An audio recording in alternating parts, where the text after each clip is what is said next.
இவ்வளவு பெரிய குற்றச்சாட்டு வச்சிருக்கோம். இந்த டைம்ல அதானிக்கு ஃபேவரா இப்படிப்பட்ட ஒரு விஷயத்தை செய்தா மக்கள் நம்மளை எப்படி யோசிப்பாங்க அப்படின்ற பற்றி சிந்தனையே கிடையாது. தன்னுடைய நண்பருக்கு எதிராக ஒரு சின்ன துரும்ப கூட எதிராக நகர்த்துவதற்கு மோடி தயாரா இல்லை அப்படின்றத நம்ம இந்த 10 ஆண்டுகளாக பார்த்துக்கிட்டு இருக்கோம். அதானிக்கு ஃபேவரா அடுத்தடுத்த விஷயங்கள்ல இன்னைக்கு நகர்ந்திருக்கு ஒன்றிய அரசு. ஐயோ, பங்களாதேஷ்ல இப்படி நடந்துருச்சு, நம்ம வேற கொடுத்துட்டு இருக்கோம் மின்சாரம், பணம் கொடுப்பானுங்களா கொடுக்க மாட்டானுங்களா, தொடர்ந்து மின்சாரம் வாங்குவானுங்களா வாங்க மாட்டானுங்களா, இது யாரோட கவலை?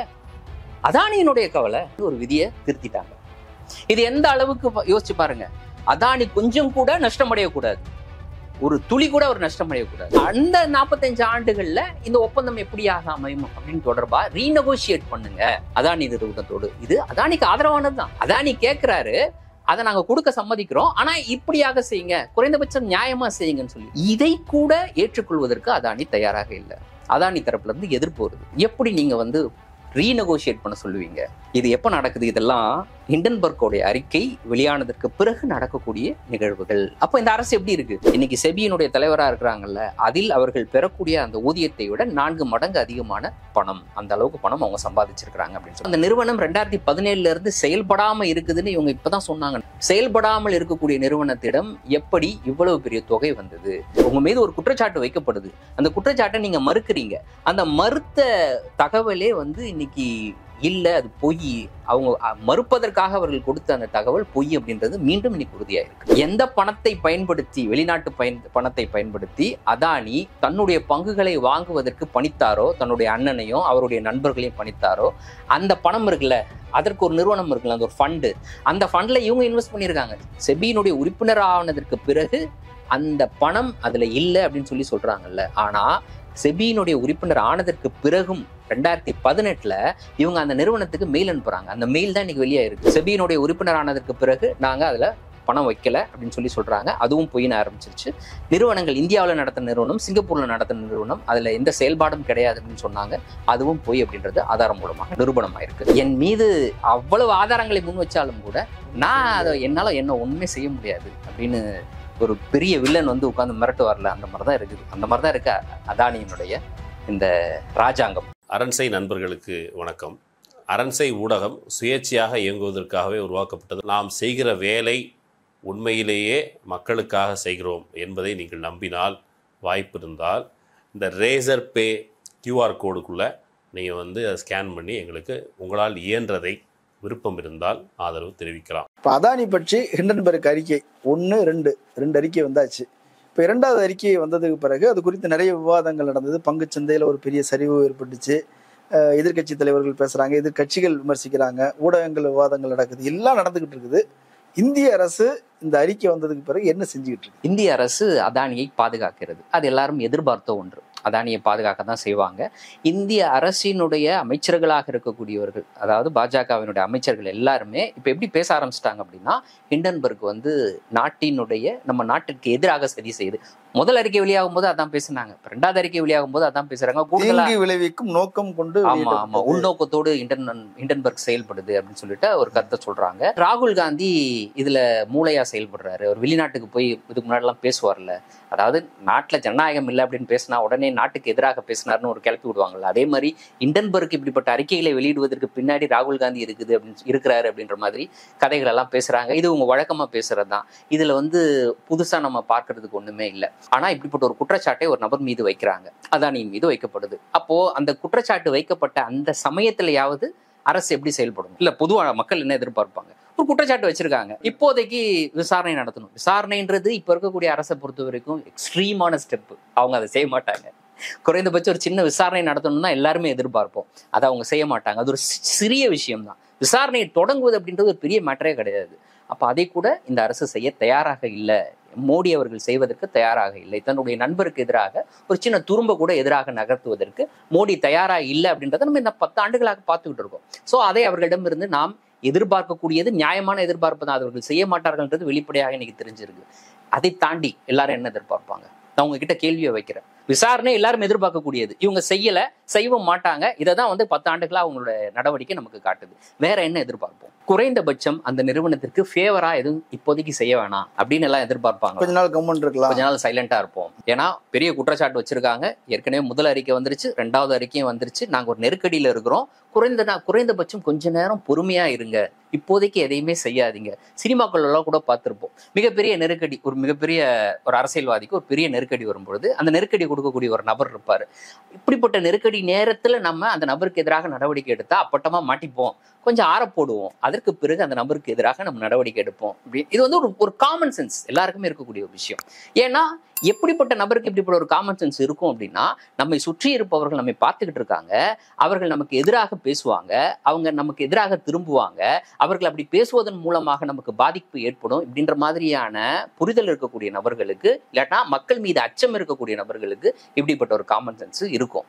அப்போ அதே மாதிரி தான் இன்னைக்கு அப்படிப்பட்ட ஒரு காமன் சென்ஸோட மக்களை மதிக்கக்கூடிய ஒரு அரசாக நம்ம பாஜகவை நம்பிட்டு இருந்தோம் அப்படின்னா, அது இல்லை அப்படின்றத ப்ரூவ் பண்ணக்கூடிய வகையில இன்னைக்கு பாஜக அரசினுடைய நடவடிக்கை இருக்கு.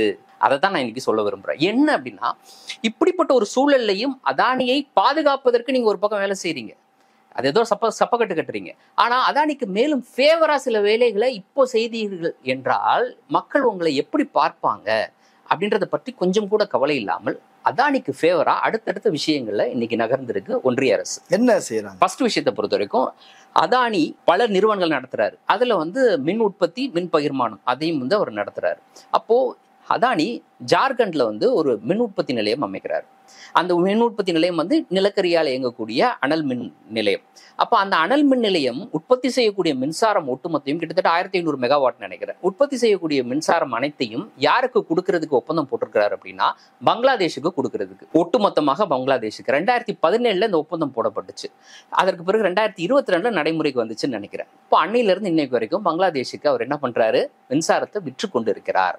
அப்ப அந்த மின்சாரம் எங்கு தயாரிக்கப்படுது? இந்தியாவில் ஜார்க்கண்ட் மாநிலத்தில் தயாரிக்கப்படுது. அதற்கான நிலக்கரி எங்கிருந்து வருதுன்னா, வெளிநாட்டில இருந்து இவர் இறக்குமதி செய்யறாரு, ஆஸ்திரேலியால இருந்து இறக்குமதி செய்யறாரு. அந்த நிலக்கரியை பயன்படுத்தி உற்பத்தி செய்யக்கூடிய மின்சாரத்தை ஸ்பெஷலா அதற்குன்னு ஒரு லைன் போட்டு அது பங்களாதேஷ்ல இருக்கக்கூடிய கிரிட்ல கனெக்ட் பண்ணி அவர் வித்துக்கிட்டு இருக்கிறாரு. அப்போ இதன் மூலமாக வரக்கூடிய வருமானம் அப்படின்னு பாத்தீங்கன்னா, சமீபத்தில் அவர்களே அதானி நிறுவனமே சொன்னது, கிட்டத்தட்ட 4 மாசம் பாக்கி இருக்கு பங்களாதேஷ்ல இருந்து, அப்போ கிட்டத்தட்ட $400 மில்லியன் வர வேண்டியது இருக்கு அப்படின்னு சொல்லிட்டு ஆண்டுக்கு கிட்டத்தட்ட $100 மில்லியன் அளவுக்கு மின்சாரத்தை அவர் பங்களாதேஷுக்கு கடந்த 2 ஆண்டுகளுக்கு மேலாக வித்து கொண்டிருக்கிறார். சரியா? இது இந்தியாவில இப்படிப்பட்ட எந்த நிறுவனத்துக்கும் இப்படிப்பட்ட ஒரு அனுமதி கொடுக்கப்படலை. அதாவது உள்நாட்டில் இருக்கக்கூடிய ஒரு முதலாளி இன்னொரு நாட்டிற்கு மின் உற்பத்தி செய்து அதில் உற்பத்தி ஆகக்கூடிய எல்லா மின்சாரத்தையும் மொத்தமா அந்த நாட்டுக்கு மட்டும் விற்கணுன்ற மாதிரியான ஒரு அக்ரிமெண்ட்ல இது வரைக்கும் எந்த நிறுவனத்துக்கும் அப்படிப்பட்ட அனுமதி கொடுக்கப்படலை. அதானிக்கு மட்டும்தான் கொடுக்கப்பட்டுச்சு. ஸோ நமக்கு நல்லா தெரியும், கடந்த வாரத்துல பங்களாதேஷ்ல நடந்த விஷயம். பங்களாதேஷ்ல இந்தியாவுக்கு ஆதரவாக இருந்த ஷேக் ஹசீனாவினுடைய ஆட்சி இன்னைக்கு முடிவுக்கு வந்துருச்சு. இன்னைக்கு ஒரு இடைக்கால அரசு அமைந்திருக்கு. அந்த இடைக்கால அரசு அமைந்ததற்கு பிறகு ஆட்டோமேட்டிக்கா என்ன நடக்கும்? வெளிநாடுகளோடு போடப்பட்ட ஒப்பந்தம் இது எல்லாம் குறித்து அவர்கள் மறுபரிசீலனை செய்வார், சீராய்வு செய்வாங்க. அது குறிப்பா ஷேக் ஹசீனா மீது அவர்கள் வைக்கக்கூடிய குற்றச்சாட்டு எல்லாமே முழுக்க இந்தியாவுக்கு ஆதரவாக இருந்தாங்க, பெருநிறுவனங்களுக்கு ஆதரவாக இருந்தாங்க, கரப்ஷன்ல ஈடுபட்டாங்க, எதிர்கட்சிகள் கேள்வி கேட்க முடியாத அளவுக்கு அவங்க எல்லாம் தூக்கி உள்ள போட்டாங்க அப்படின்னு சொல்லிட்டு. அப்போ ஷேக் ஹசீனாவினுடைய அந்த 14 ஆண்டு கால ஆட்சி காலத்தில் எந்தெந்த நாடுகளோடு இப்படிப்பட்ட ஒப்பந்தங்கள் போடப்பட்டிருக்கோ அதெல்லாம் மறுபரிசீலனைக்கு உட்படுத்தப்படும். இன்னைக்கு வரைக்கும் அவங்க சொல்ல கூட இல்லாத, அவங்க சொல்லியிருந்தா கூட பரவாயில்ல, நாங்க மறுபரிசீலனை செய்ய போகிறோம், குறிப்பா அதானியோடு போடப்பட்ட ஒப்பந்தத்தை நாங்க ரத்து செய்ய போறோம் அப்படின்னு சொல்லிட்டு இன்னைக்கு முகமது யூனுஸ் சொல்லியிருந்தாலும், இல்ல அந்த நாட்டில் இருக்கக்கூடிய வேற எந்த அட்வைசர் சொல்லியிருந்தா கூட நம்ம அப்படி ஒண்ணு சொல்லிட்டாங்க அப்படின்ட்டு அப்படிப்பட்ட ஒரு பேச்சை இன்ன வரைக்கும் ஆரம்பிக்கல. உண்மையில சொல்ல போனா பங்களாதேஷ் இந்தியாவை பகைத்து கொண்டு, இல்லைன்னா இந்தியாவில் இருக்கக்கூடிய இந்த மாதிரியான ஒப்பந்தங்களை ஒட்டுமொத்தமாக ரத்து செய்து விட்டு அப்படிப்பட்ட வகையில ஒரு அரசியலை கட்டமைக்கக்கூடிய ஒரு பலத்தோடு இன்னைக்கு பங்களாதேஷ் கிடையாது. இன்னொரு அரசு அமைந்தாலும், இந்த இடைக்கால அரசாக இருந்தாலும், நாளைக்கு இன்னொரு கலிதா ஜியா வந்து இன்னைக்கு ஆட்சிக்கு வந்தாலும் கூட அவர்கள் இந்தியாவோடு நட்புறவு பாராட்டியே தான் ஆகணும். அதானியோடு போடப்பட்ட அந்த ஒப்பந்தத்தை அப்படியே தூக்கி எறிகிறோம்லாம் இவங்க சொல்லவும் முடியாது. உதாரணத்துக்கு ஒன்று சொல்றேன், ஷேக் ஹசீனா விஷயத்திலே எடுத்துப்போம். அதானியோடு இந்த ஒப்பந்தம் போடப்பட்டு மின்சாரம் வாங்கிட்டு இருக்காங்க ஷேக் ஹசீனா இருக்கும் போதே. ஸோ அந்த சமயத்துல எக்கனாமிக் டைம்ஸ் அப்படின்னு சொல்ற ஒரு பத்திரிகை ஒரு புலனாய்வு செய்து ஒரு முக்கியமான செய்தியை வெளியிடுறாங்க. என்ன அப்படின்னு பாத்தீங்கன்னா, அதானி மின் உற்பத்திக்காக வெளிநாடுகள்ல இருந்து இந்த நிலக்கரியை வாங்குறாருல, வாங்கும் பொழுது அவர் வெறும் $28 வாங்கிட்டு அதை இங்க கொண்டு வந்து $98 அளவுக்கு, கிட்டத்தட்ட $70 $60 அளவுக்கு அதனுடைய விலையை ஏற்றுகின்றார். உண்மையா வாங்கின விலை வேற, இங்க கொண்டு வந்து அது விற்கும் போது இங்க இருக்கக்கூடிய மற்ற மின் உற்பத்தி நிறுவனங்களுக்கு அது வந்து பப்ளிக் செக்டர் தான், அதற்கு விற்கும்போது இந்த அளவுக்கு விலையை ஏற்றி விற்கின்றார் அப்படின்னு சொல்லிட்டு. அப்படிப்பட்ட நிலக்கரியை தான் அவர் பயன்படுத்தி ஜார்க்கண்ட்ல இருக்கக்கூடிய அந்த மின் உற்பத்தி நிலையத்துல பயன்படுத்தி அதன் மூலம் உற்பத்தி செய்யக்கூடிய மின்சாரத்தை தான் யாருக்கு கொடுத்துட்டு இருக்காரு? பங்களாதேஷ்க்கு. இப்ப பங்களாதேஷ் கிட்ட என்ன கணக்கு காமிக்கிறாரு? வெளிநாட்டுல வாங்குறது $28, இங்கோ $98 வரைக்கும். அப்போ அந்த டாலருக்கு அந்த அளவுக்கு அந்த செலவை கணக்கு காட்டினா அவர்கிட்ட இருந்து எவ்வளவு பணத்தை வாங்குவாங்க? இந்த மின்சார உற்பத்திக்கு ஆகக்கூடிய செலவுல அதிகமாகும். அப்ப அந்த சமயத்துல இந்த பிரச்சனை வரும்பொழுது இந்தியாவில மட்டும் அதானிக்கு எதிராக இப்படிப்பட்ட ஒரு எதிர்ப்பு எழல. அந்த டைம்ல ஷேக் ஹசீனாவே சொன்னாங்க, இந்த ஒப்பந்தம் இருக்குல்ல, அதானியோடு போடப்பட்ட ஒப்பந்தம், இதை வந்து நாங்கள் மறுபரிசீலனை பண்ணணுன்ற ஒரு பேரளவுல தான் அந்த வார்த்தை வந்துச்சு. அப்போ அவங்களே வேற வழி இல்லாமல் சொல்ல வேண்டிய சூழல் வந்துச்சு அந்த சமயத்துல, நான் சொல்றது. அப்போ இந்த முறை இன்னைக்கு ஷேக் ஹசீனா கிடையாது, இடைக்கால அரசு இருக்கு. இவர்கள் இதை மறுபரிசீலனைக்கு உட்படுத்துவதற்கான வாய்ப்பு இருக்கான்னு கேட்டீங்கன்னா இருக்கு. அப்ப அவங்க அதை சொல்றதோடு விட்டுட்டாங்க, மின்சாரம் தொடர்ந்து வாங்கிட்டு தான் இருக்காங்க பங்களாதேஷ். இப்போ இந்த சமயத்துல இந்திய அரசு என்ன பண்ணிருக்குன்னா, மின்சாரத்துறை, ஒன்றியத்தினுடைய மின்சாரத்துறை என்ன பண்ணிருக்கு அப்படின்னா, அந்த ஒப்பந்தத்தின் அடிப்படையில் உற்பத்தி செய்யக்கூடிய மின்சாரம் எல்லாத்தையும் வெறும் வெளிநாட்டுக்கு, அதுவும் குறிப்பா பங்களாதேஷுக்கு மட்டும்தான் அனுப்பப்படும் அப்படின்ற மாதிரியான ஒப்பந்தம் இருக்குல்ல, அதற்கான விதி இருக்குல்ல, அந்த விதியை தளர்த்தி இன்னைக்கு அதானியினுடைய நிறுவனம் அங்கு உற்பத்தி செய்யக்கூடிய ஜார்க்கண்ட்ல இருக்கக்கூடிய அந்த குறிப்பிட்ட மின் உற்பத்தி நிலையத்துல உற்பத்தி ஆகக்கூடிய மின்சாரத்தை உள்நாட்டிலையும் விற்கலாம் அப்படின்னு ஒரு விதியை திருத்திட்டாங்க. இது எந்த அளவுக்கு யோசிச்சு பாருங்க. அதானி கொஞ்சம் கூட நஷ்டம் அடையக்கூடாது, ஒரு துளி கூட அவர் நஷ்டம் அடையக்கூடாது. இன்ன வரைக்கும் மின்சாரம் போயிட்டு தான் இருக்கு பங்களாதேஷ்ல. அவர்கள் பணம் கொடுப்பார்கள், கொடுக்க மாட்டாங்க, அதெல்லாம் செகண்டரி. பட் இன்ன வரைக்கும் மின்சாரம் போயிட்டு இருக்கு. 2 நாடுகளுக்கு இடையில ஒப்பந்தம் இருக்குது. அப்படி இருக்கக்கூடிய சூழ்நிலையில எதிர்காலத்தில் இந்த ஒப்பந்தம் அந்த இடைக்கால அரசால திரும்ப பெறப்படலாம், உங்களுக்கு பணம் தர முடியாதுன்னு சொல்லலாம் அப்படின்றத கருத்துல கொண்டு இதை பத்தி யார் யோசிக்கணும்? முதல்ல அதானி தானே யோசிக்கணும். ஐயோ பங்களாதேஷ்ல இப்படி நடந்துருச்சு, நம்ம வேற கொடுத்துட்டு இருக்கோம் மின்சாரம், பணம் கொடுப்பானுங்களா கொடுக்க மாட்டானுங்களா, தொடர்ந்து மின்சாரம் வாங்குவானுங்களா வாங்க மாட்டானுங்களா? இது யாரோட கவலை? அதானியினுடைய கவலை. நஷ்டம் அடைஞ்சா யார் நஷ்டம் அடைவா? ஏன்னா அவர் நிலக்கரி வாங்குறது வெளிநாட்டுல இருந்து வாங்குறாரு, அந்த மின் உற்பத்தி நிலையத்தை ரன் பண்றதே வந்து வெளிநாட்டுக்காக தான் ரன் பண்றாரு. அப்ப நஷ்டம் அடைஞ்சா அவர் தான் நஷ்டம் அடைவாரு. அப்படின்ற போது ஏன் அரசு இந்த அளவுக்கு, அதுவும் எந்த சூழல்ல அதானி மீது இவ்வளவு பெரிய குற்றச்சாட்டு வைக்கப்பட்டிருக்கு? இந்த குற்றச்சாட்டு தொடர்பாக விசாரணை நடத்தக்கூடிய அமைப்பின் தலைவர் மீது ஒரு மிகப்பெரிய குற்றச்சாட்டு வைக்கப்பட்டிருக்கு.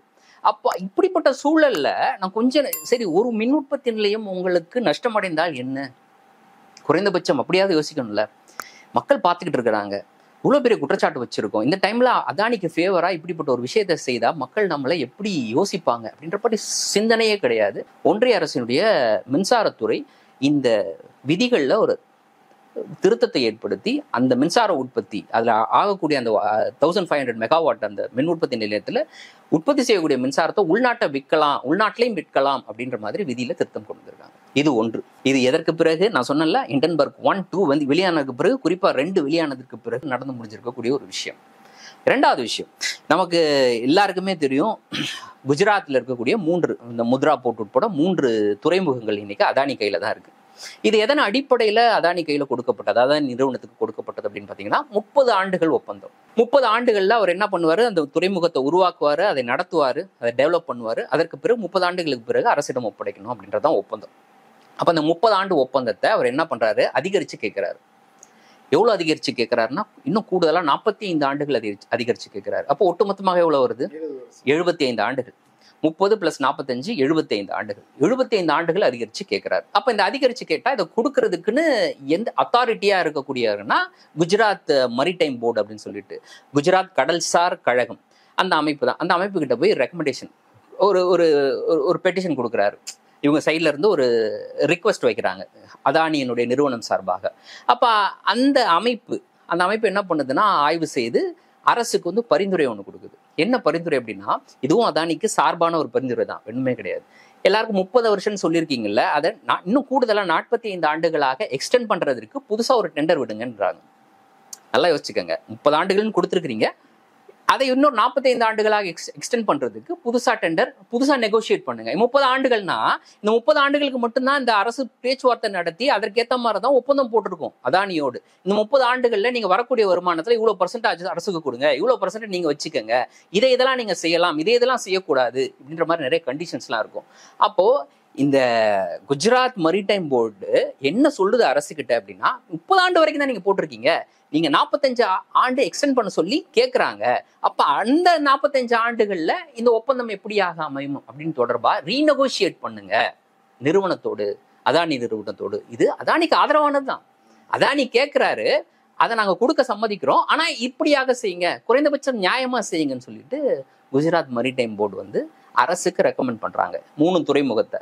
30 ஆண்டுகளுக்கு எடுக்கப்பட்ட குத்தகைக்கு எடுக்கப்பட்ட விஷயம், குத்தகை கிடையாது, அது வந்து பில்ட் ஆப்ரேட் டிரான்ஸ்ஃபர் அப்படின்னு சொல்லுவாங்க, அந்த மோட்ல எடுக்கப்பட்டது. அப்போ இதை கூட ஏற்றுக்கொள்வதற்கு அதானி தயாராக இல்லை. அதானி தரப்புல இருந்து எதிர்ப்பு வருது, அதானி நிறுவனத்தின் தரப்புல இருந்து எதிர்ப்பு வருது. எப்படி நீங்க வந்து ரீநெகோசியேட் பண்ண சொல்லுவீங்க? இருக்கிற ஒப்பந்தத்தின் அடிப்படையில் எக்ஸ்டெண்ட் பண்ணி கொடுங்கன்னு கேட்கிறாரு. இதே ஒப்பந்தம் தான் 30 ஆண்டுகளுக்கு. சரி, இப்போ 30 ஆண்டுகள்னு எதை கணக்கு வச்சு அந்த ஒப்பந்தம் போட்டிருப்பாங்க? அந்த ஒப்பந்தம் 30 ஆண்டுன்ற போது எதையெல்லாம் கணக்கில் எடுத்திருப்பாங்க?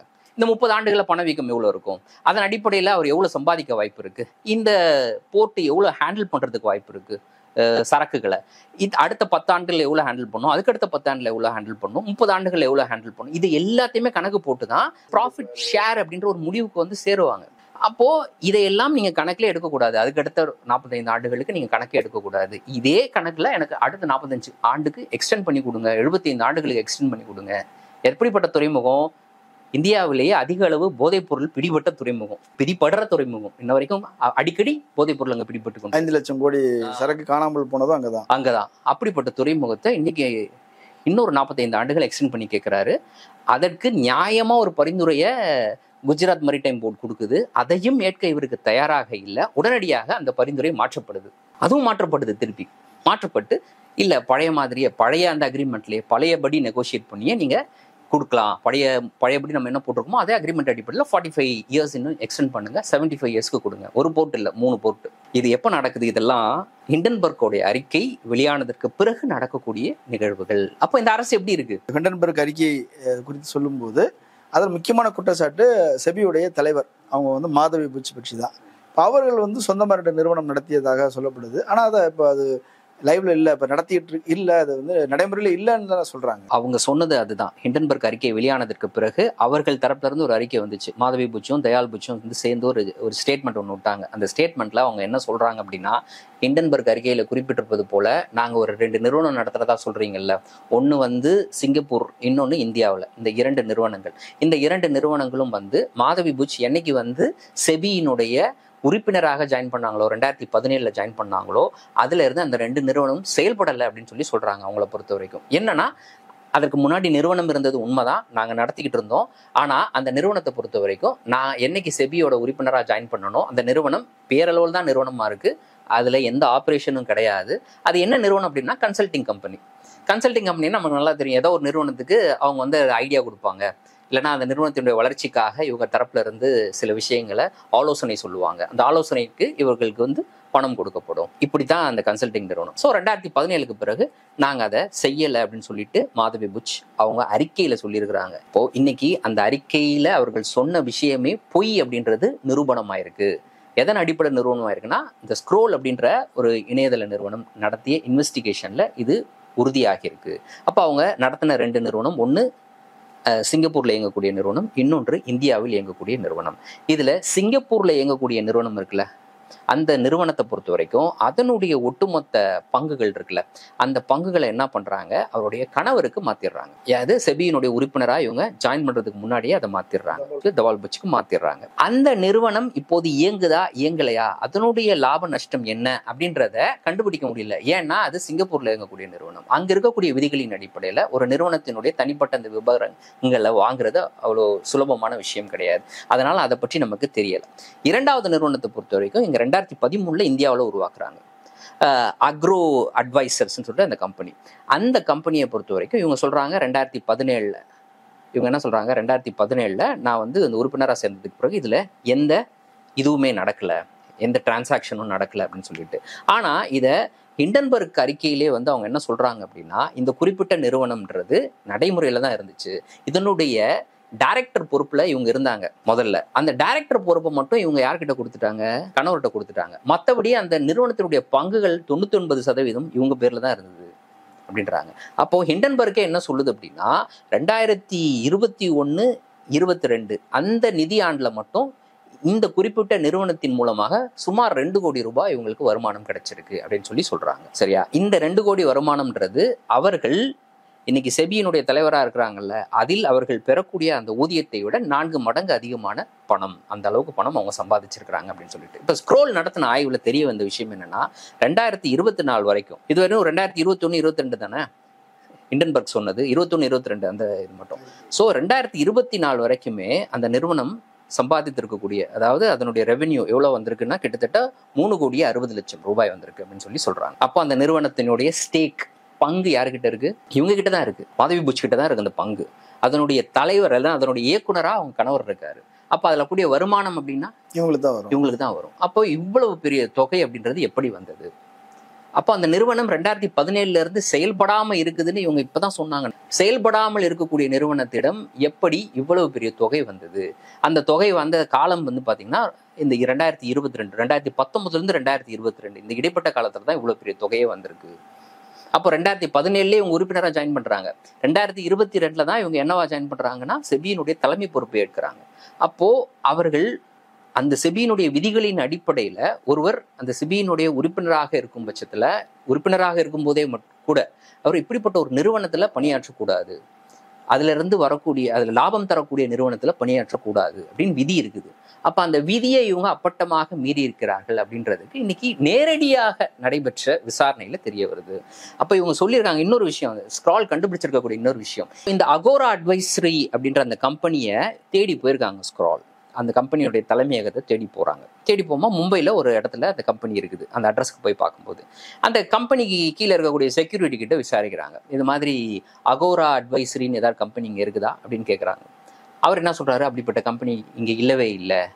ஆனால் இவங்க இந்த ரெகுலேட்டரி அத்தாரிட்டிஸ்க்கெல்லாம் கொடுத்துருக்கக்கூடிய அட்ரஸ், அந்த கம்பெனியை ரெஜிஸ்டர் பண்ணும்போது அவங்க கொடுத்துருப்பாங்களா அந்த அட்ரஸ், அதெல்லாம் வச்சு பார்க்கும்போது இந்த இடத்துல தான் அந்த கம்பெனி இருக்குன்னு சொல்லிட்டு அப்போ இன்னொரு விஷயத்த அந்த ஸ்க்ரால் கண்டுபிடிக்கிறாங்க. என்னன்னா அதே நிறுவனத்தில், அதே அந்த பில்டிங்ல, அந்த பர்டிகுலர் அட்ரஸ்ல இந்த அகோரா அட்வைசரி நிறுவனத்துக்கு தணிக்கை செய்து கொடுப்பாங்கல்ல ஆடிட்டர் ஆஃபீஸ், அந்த ஆஃபீஸ் இருக்காங்க. பொதுவா ஒரு நிறுவனத்துக்கு ஒரு நபர் தணிக்கை செய்து கொடுக்குறாருன்னா தேர்ட் பார்ட்டி தான் தணிக்கை செய்து கொடுக்குறாங்க. அந்த நிறுவனத்திற்கும் இந்த நிறுவனத்துக்கும் தொடர்பு இருப்பது அப்படின்றது அதுவே ஒரு விதிமீறல் தான்.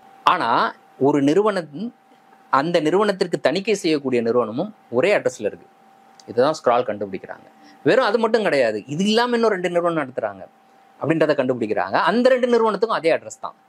ஆக்சுவலா பார்க்க போனா அந்த நிறுவனம் அங்க இயங்கவே இல்லை, பேரளவுல அந்த அட்ரஸ்ல ரெஜிஸ்டர் பண்ணியிருக்கிறாங்க. இயங்குதா அப்படின்னு பாத்தீங்கன்னா, பணவரவு வருதா அப்படின்னு பாத்தீங்கன்னா பணவரவு வருது. அதற்கான ஆதாரம் தான் நமக்கு வெளியில இருக்குது. கிட்டத்தட்ட 19 இருந்து 24 இடைப்பட்ட காலத்துல 3.6 கோடி ரூபாய் அளவுக்கு அவங்களுக்கு வருமானம் வந்திருக்குன்றது நமக்கு தெரியுது. டாக்குமெண்ட் வெளியில இருக்குது, ஓப்பன்ல இருக்குது, ஓப்பன் டாக்குமெண்ட் அது. ஆனா அந்த நிறுவனம் உள்ள இயங்குதானா, கீழே இருக்கக்கூடிய செக்யூரிட்டிக்கு கூட அந்த நிறுவனத்தோட பேர் தெரியல. ஆனா யார் இயங்குறா உள்ள அப்படின்னா ஒரு ஆடிட்டர் கம்பெனி இயங்குது. அந்த ஆடிட்டர் கம்பெனி யாருடைய ஆடிட்டரா இருக்கிறாங்க அப்படின்னா இந்த அகோரா அட்வைசரியோட ஆடிட்டரா இருக்காங்க. அது மட்டும் இல்லாமல் மாதவி புட்சும் இந்த தயால் புட்சும் இவங்க 2 பேரும் நடத்தக்கூடிய மேலும் 2 நிறுவனங்கள் அதே அட்ரஸ்ல ரெஜிஸ்டர் ஆயிருக்கு அப்படின்றது கண்டுபிடிக்கப்பட்டிருக்கு. அப்போ ஒரு விஷயம் வெளியில வருது, உங்க மீது ஒரு குற்றச்சாட்டு வைக்கப்படுது, அந்த குற்றச்சாட்டை நீங்க மறுக்கிறீங்க. அந்த மறுத்த தகவலே இன்னைக்கு இல்லை, அது பொய், அவங்க மறுப்பதற்காக அவர்கள் கொடுத்த அந்த தகவல் பொய் அப்படின்றது மீண்டும் இன்னைக்கு உறுதியாயிருக்கு, அப்பட்டமாக உறுதியாயிருக்கு. அப்ப இவங்க தான் யாரை கண்காணிக்கணும்? மாதவி புட்ச் தான் யாரை கண்காணிக்கணும்? அதானியை கண்காணிக்கணும்.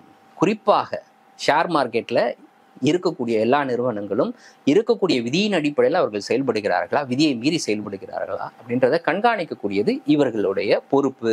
அது இல்லாம ஹிண்டன்பர்க் அறிக்கை 1 வெளியான போது செபி தான் விசாரணை நடத்தியது.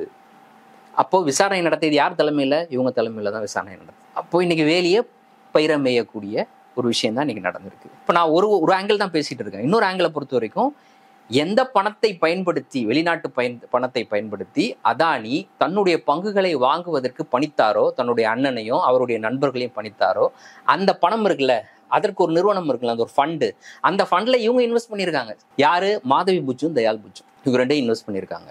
இது ஆல்ரெடி நமக்கு தெரிந்த விஷயம். நான் சொல்றேன், இப்போ விசாரணைன்னு ஒன்று நடக்குது. அப்பா அதானி மீது வைக்கக்கூடிய குற்றச்சாட்டு, வெளிநாட்டில் இருக்கக்கூடிய ஒரு நிறுவனத்தில் இருக்கக்கூடிய பணத்தை பயன்படுத்தி இந்தியாவில் இருக்கக்கூடிய அதானி நிறுவனத்தினுடைய பங்குகளை வாங்கியிருக்காங்க.